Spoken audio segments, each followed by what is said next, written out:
My name is Reg Paffle. I'm from Sydney, Australia. And at this moment, I'm over here in Ahmednagar with the Australian group for the Amatiti.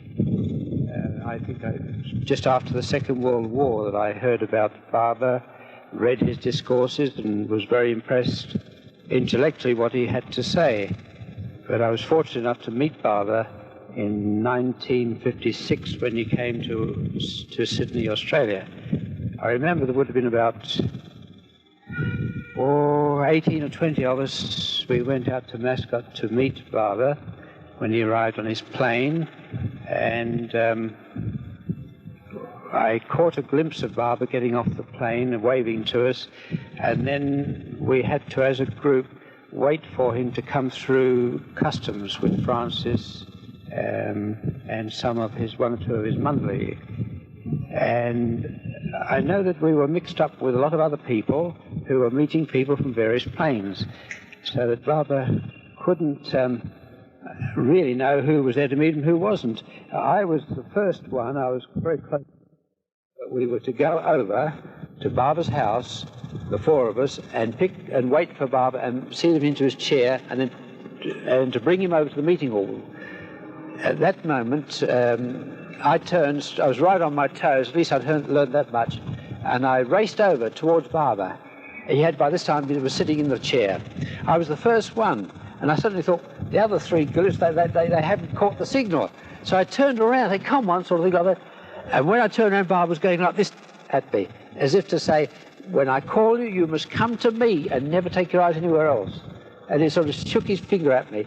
But I think I was so happy at seeing him that I grinned stupidly just the same.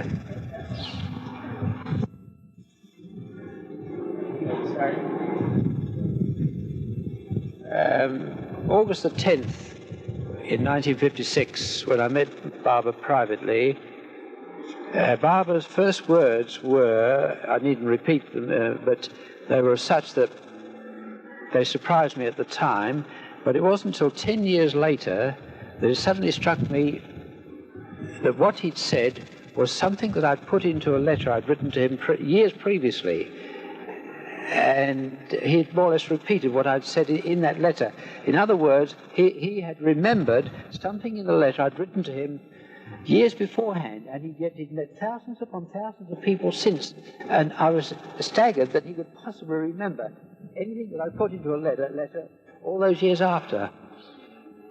I didn't say what they were because I preferred not to, but they showed me the Baba sort of remembered everything you ever said to him or ever done.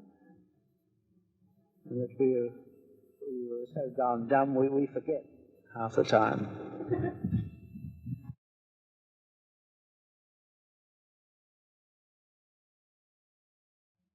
Really know who was there to meet him, who wasn't. I was the first one. I was very close to the door by the customs, and Baba came straight through and patted me on the shoulder, and he went up to each one of us that had come to meet him and either gave him an embrace or a pat on the shoulder or some way of some little sign of recognition and glad that he had met them, which surprised me considerably. I mean, how he's able to pick us all out from quite a crowd of people. Then Baba got into the car and was driven to Beacon Hill to a house of stone which Francis and a few of us had helped to build for quite a period of time. And there we were fortunate enough to meet Baba personally, alone. Actually, the next morning, that was August the 10th. And we all took our turn, and I had the very good fortune of meeting Baba then personally. I felt then that he had the answer to what the world needs. I had made up my mind by then that what the world needs more than anything else is brotherly love, real love. And I was certainly satisfied that Baba had that in an incredible degree. And the personal things don't discuss much, but certainly I was very, very impressed with the warmth, the compassion, the love he gave us. And the next few days, we were lucky enough to be with him quite a lot. He gave us some discourses, and we saw various sides of Baba's character. Certainly he was an incredibly loving man, compassionate. highly intelligent, but he could also be stern when necessary.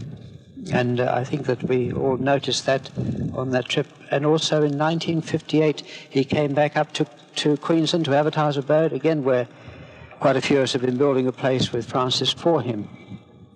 And we were fortunate then again to meet Baba personally with Eric and Dr. Donkin.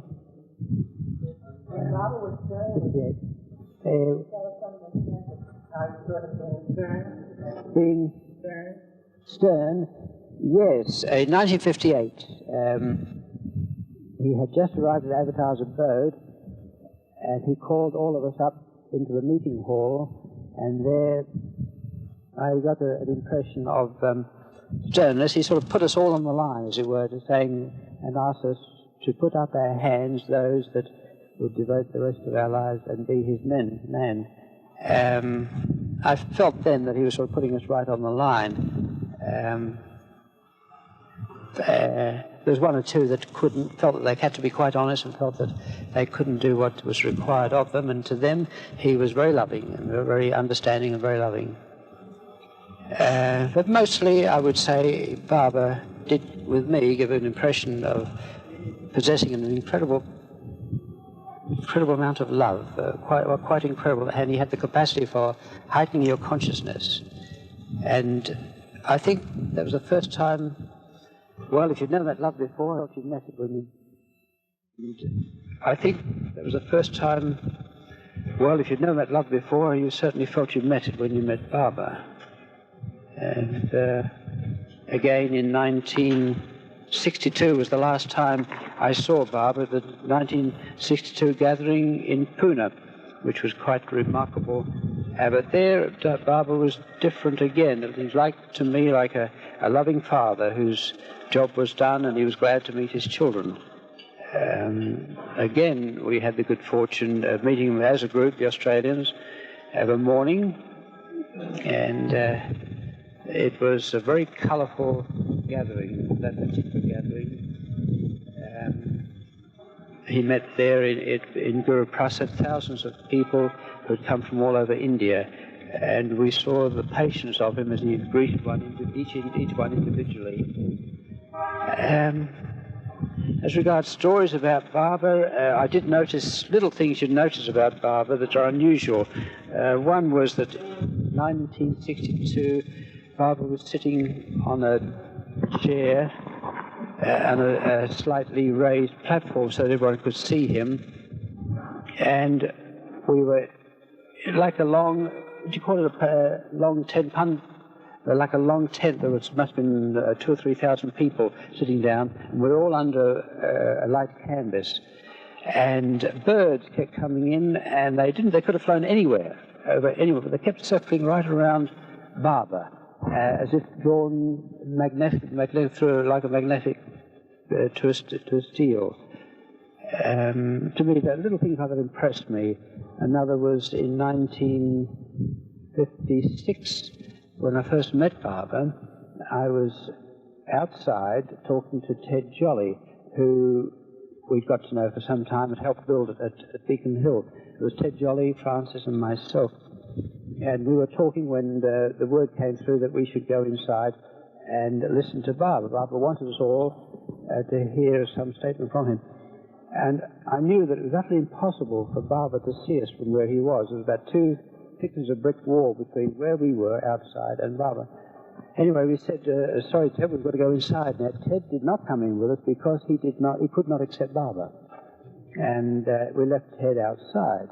We went inside, Francis and I, sat down, and Baba then asked Francis, who was that man outside? And Francis told Baba that it was Ted Jolly, that he had done a lot of good work at Beacon Hill, but that he couldn't really accept Baba.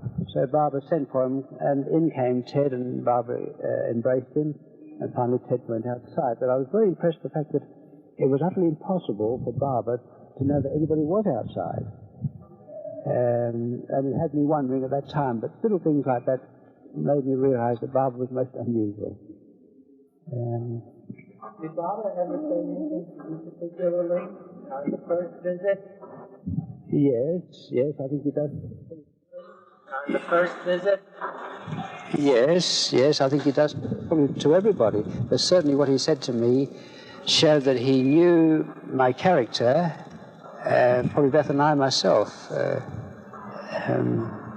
Certainly, yes, he did. I think that until two or three, on each occasion, really, that happened, you felt that certainly Bob was the oldest friend you ever knew, that he knew all about you, the worst as well as the best.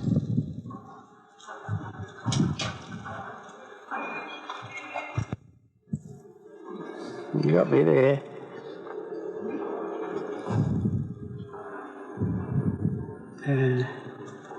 Well, my own feelings had been for a long time after the war and depression that really what the world needed more than anything else was a bit of love and genuine service. And he did mention those two things to me, actually, when he first met me. So that he made me feel very much that he knew me and what I thought of things generally. That people can love and serve people anywhere, no matter where they're working, any station in life. What Barbara, I gathered from Barbara, was to carry on my usual life, which was working in hotels, residential hotels.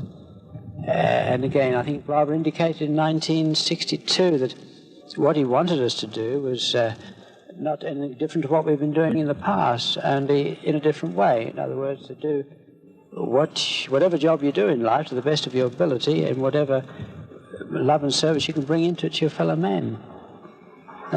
And he decided, in 1956, Barbara decided that he would take us to the pictures. So we all got into their cars and we drove to the city and we went in and saw a film. It was quite obvious that Barbara wasn't there to see the films.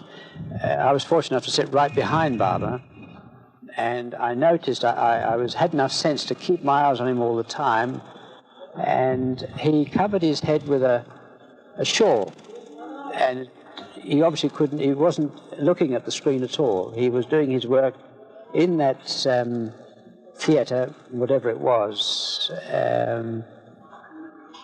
And we didn't see the session right through. He did take the shawl off his head once or twice and look around and give us a pat on the knee or something like that. But he wasn't there to see the film. Quite obviously, something was going on there, of which, of course, we knew nothing. Several of the men had quite a few jokes to tell Barbara. They were quite good. But I was trapped into telling him a story by Francis. And I'm the world's worst person at telling a story. And I think with all the people there listening to me, I got a bit of stage fright and didn't put the story over at all well. And Barbara sensed what was happening and to help me. And didn't put the story over at all well. And Barbara sensed what was happening, and to help me out of it, he said, "That's enough." He said, "I heard that one when I was a little boy that age." So he got me out of it. Yes, I recall that Barbara was sitting outside the house that we built for him in Avatar's abode, and the group was gathered around him. But he had suddenly, as if his consciousnness was not there. He was 1,000 miles away, and an incredible look of sadness on his face, which quite touched me. I remember somebody tried to take a photograph, and I stopped. I thought it just wasn't right. There was a feeling of, as he's sitting there, of utter sadness, that his consciousness wasn't with us at all. He could have been anywhere, but certainly not there. Then all of a sudden, he came back. And he called us inside, and we were telling jokes and having fun, completely different. And it happened again in 1956 at the airport when we went to see him off. He was sitting down on a settee, and we were all grouped around him. And also the same thing happened there, that Barbara wasn't with us, consciously with us, as if somebody's used the expression, the balloon had gone up. And that's a pretty good description, I think. might have been Steve Donkin, I've forgotten who used that expression, but he just wasn't with you. Then suddenly he's back with you again, very much so and alert. In '56, Baba decided he would go down to, or had made arrangements that he would go down to Melbourne and see those people in Melbourne that were interested in Baba. And I had taken a week off from work, and I decided that I'd be one with Baba, and we went, about a group of dozen of us, we went on the plane with Baba and went down to Melbourne. And I noticed that on the way down, Baba looked as if he was thoroughly enjoying it, has looked around, but his attention was far more on the people in the plane than looking outside and all that. He did discuss various things with Francis. They were sitting just in front of me, Francis and Baba. But he was a nice sense of innocence as he delightedly looked around and enjoyed the company of those of us on the plane with him, and he would change people about a bit, some would sit near him, some further back. It was a very pleasant experience indeed. And the same thing you could say on the way up from Melbourne back up to Sydney. That there was that innocent air, as like a man who's just getting on the plane for the first time with other friends and thoroughly enjoying every minute of it. But his curiosity wasn't so much on where he was going, it was on the crowd of people in the plane. That's where his real interest was. On the crowd in the plane? Well, yes, on the crowd of people in the plane. That's where his real interest was. On the crowd in the plane? Well, yes, it wasn't so big in those days, but I suppose the plane held about 50. Some of the other people on the plane, aside from the Baba? No, I'd say not, no. The first impression I got of Baba was in 1956, when he actually arrived at Beacon Hill, meeting him at the airport, meeting him at the airport and at Beacon Hill, was that of a very warm man, very intelligent and a very warm man. But when I met him personally the next day, that is where I got the clear conviction that he could be none other than what he said he is, the Avatar. Very clearly and definitely. And one, I would say that goes for most people, one would get that impression distinctly when they met him personally. Well, I may be wrong there. Probably some people did pick that up when they were in a crowd with him, but with me it was on the personal visit, personal connection. And this particular afternoon, Baba was standing outside the house we had built for him, looking down over the valley below. It was a particularly lovely view. A few of us were grouped around Baba. Reg was there, and Francis was standing on the right-hand side of Baba. And Baba put his arm around Francis' shoulder, and I remember him saying to Francis, Francis, you have done well. I distinctly remember that.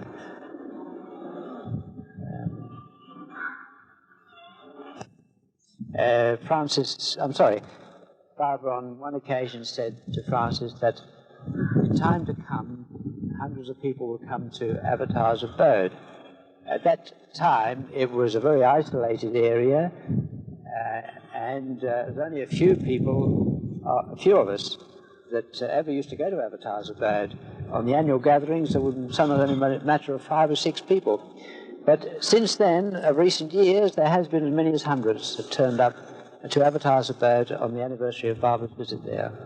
Quite crowded, and of course, naturally, all local people. You're up? This, again, in 1958, Baba, as soon as he had arrived at Avatar's abode, Baba sent instructions that we were all to come up from the farmhouse down below where we were all staying. We were to come up the hill and to meet him at the meeting hall, which is opposite the Baba's house on the top of the hill. Well, we all went up and arrived at the meeting hall. I think from memory it was in the afternoon, and there was 4 of us had been told by Francis to carry Baba in his chair from the house. The chair was there waiting by the house, by the doorway of Baba's house. And when I got the signal, I was right on my toes, when I got the signal that we were to go over to Baba's house